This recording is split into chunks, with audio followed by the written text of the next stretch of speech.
Welcome. Hey, friend. So I realized I haven't really done like a good introduction video of myself, who I am, what I'm about. I did a video last, 2 weeks ago when I relaunched, kind of saying what the purpose of the channel was, but I haven't said who I am or anything like that. So I wanted to be intentional with that and just take a moment to myself, because I've been out with the kids all day long shopping, and I'm escaping in the car, if I'm being honest right now.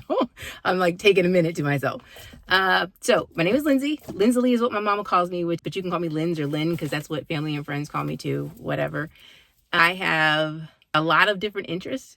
I've been described as a Renaissance woman once, and I kind of thought that was cool. I think that was the best description that anyone has ever given me, just because I've always had a lot of thoughts and interests and ideas and things that I wanted to experience or try or do. And I've always kind of been willing to branch out and do these things. And I remember growing up, this was not always a positive trait. This is not always something that I liked about myself, because people would compare me to my dad in that way. And my dad is honestly a genius. He is somebody that I can't even describe the things that he can create or do or come up with, but he also had a lot of ideas all the time. And although he had a lot of ideas, he would always, sharing these ideas, some things he would do and some things he would just never do. But I always remember him creating these plans of what he would do next. And most of these plans never came to fruition, or the plans that did come and he would move forward with, he would just stop doing after a while and just let go of them.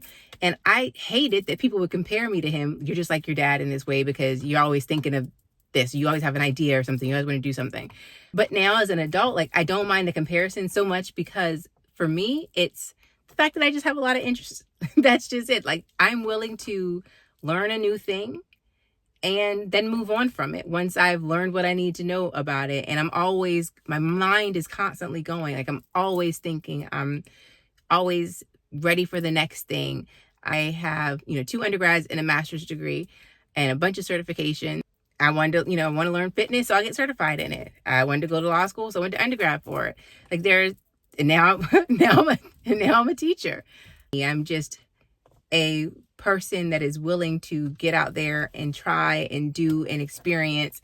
And I just don't want to waste this time that I have with not trying the next thing or learning the next thing. And if that makes me, a Renaissance woman, because it definitely doesn't make me flighty. I get the knowledge, I acquire the knowledge. It makes me just want to invest in myself. Beyond like the aspects of myself, my personality, I was married for about 13 years. It was a really hard marriage. I'm not gonna lie, it was a hard, rough marriage. It took a lot out of me.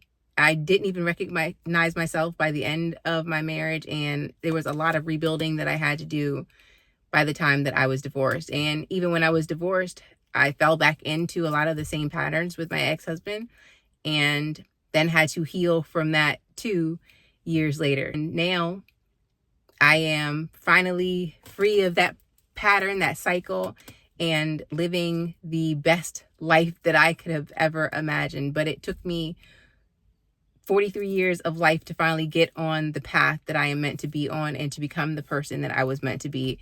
And this is like, this is really the purpose of this channel in itself, is to share kind of the path to being the best version of yourself, and to finding the best love of yourself and love from other people and the right spaces and the right community, and being a little easier on yourself and accepting of yourself and letting go of some patterns and all that good stuff. Which brings me to the next thought, because this week I got a message from my partner and it blew me away, and it made me realize something about myself that I did not, like, I didn't even recognize this in me, and I didn't even know this was an expectation. So he and I send each other messages on Marco Polo. And if you don't know what Marco Polo is, it's an app where you can record messages to each other and just leave them and then respond at will or whatever. The night prior, I was exhausted. Like, I had gone to a boot camp workout, and we FaceTime at night, but I was so tired, I fell asleep on FaceTime. And I do this sometimes, I'm not gonna lie. He does too. But like, we're busy adults, both of us are parents, both of us have busy schedules. So by the time we settle in at night and really have quality time to talk to each other, we're both tired. And so it's not unfamiliar that one of us might fall asleep before, bedtime on the phone. And I just felt bad because I had done like 2 nights in a row. And so I sent him a message in the morning, just saying, I apologize. I'm sorry. Thank you for being patient with me. And later on that day, I checked my Marco and I saw that I had a message from him. And he left me this message just telling me like, listen, I love you and I love you because of this. And I love you because of this. And while this message was playing, I kept waiting for the but. But there was no but the entire time. There was no but. And all of my life, I realized that the relationship that I've been in, or the relationships, the long-term ones that I've been in, there were always caveats to love. There was love, but I want you to do this. It was love, but I need you to deal with this about me, or it's got to be about me, or you should do this more like this, or I want you to dress like this, or look like this, or be more like this. This is the first relationship that I've ever been in where there is no but, that there is no expectation. There's no ask of me to change. Like, I'm loved as is. All of the reasons I was telling you guys earlier, that the things about me, like all the ideas, the things that I want to get into, the way that my brain is constantly on, those were all of the things that he said about me that he loved. The fact that I ask 1,000 questions at one time, or that I I get excited about something and I talk a mile a minute. If y'all don't recognize that I talk fast sometimes, like, you'll get to know it. It's just me. Like, I'm a fast talker. I think just as fast as I talk. Sometimes I have to remind myself to slow down, that not everybody talks or is thinking about 5 things at one time. I'm bouncing from 2 things, 3 things. My kids are like, Mommy, you asked me to do 4 things at once. But in my head, I'm organizing 4 things at once. And I'm telling myself, I got to do these next things. And I'm trying to make sure that I can do them in cohesion and make it as simple and organized as possible so that I can do them, from 1 to 4 and be done. So it was really like kind of mind bending just to be loved as is, to have a partner that just sees me as is and loves me as is and doesn't have any expectation that I'm going to change all of these quirks that exist within me. And he sees these quirks, things that I deem as quirks, but he just sees them as, LA, as he calls me. That's just who I am. And those are the reasons that he loves me. There's no requirement that he doesn't need me to change. And that is such a profound thing. That is, to come out of a relationship like I was in and to think that I was unworthy of love for so long because of the things that I had dealt with, and just say, maybe it's just, I really truly thought love was not for me. There's no way that you could have been in a relationship like mine and truly believe. I was just like, I just don't think I was put on the planet for this. Like, I was put on for lessons, to learn heartbreak after heartbreak. I just don't see it for myself. God had other plans, and his plans were to show me that I was worthy of everything as I am, without having to change any aspect of myself for anyone. And shit, like, man, I'm not gonna lie, I boohooed like a baby. Like, I was in the classroom checking this message. I had to close the door during my planning and fix my face. And, I messaged him back with a nose that looked like Rudolph's, because I was just so caught off guard with the fact that I was waiting for the but. I was waiting for but I need you to, but you need to. And there was no but that ever came. I will say, like, this is the first relationship that I've ever been in where I actually consider my partner my best friend. And he hates that. Like, he is like, I'm more than your best friend. We've had this conversation over and over. Like, should your partner be your best friend? And he's like, do you sleep with any of your best friends? And so I get that aspect of it. But I have never been this open and vulnerable in any partnership that I've ever been in. So I look at him. I don't even know if there is a word. Maybe this is true partnership. Maybe this is a true relationship. And what I've been in before, I've always had like a boundary up because of things that have broken trust. And once that trust is broken with me, like, I close myself off in a lot of ways. And I have such a trusting and nourishing relationship with my partner that I can honestly, like, I feel like I can be vulnerable. I'm authentic and open. So it makes him feel like a best friend to me. There's nothing that I won't say.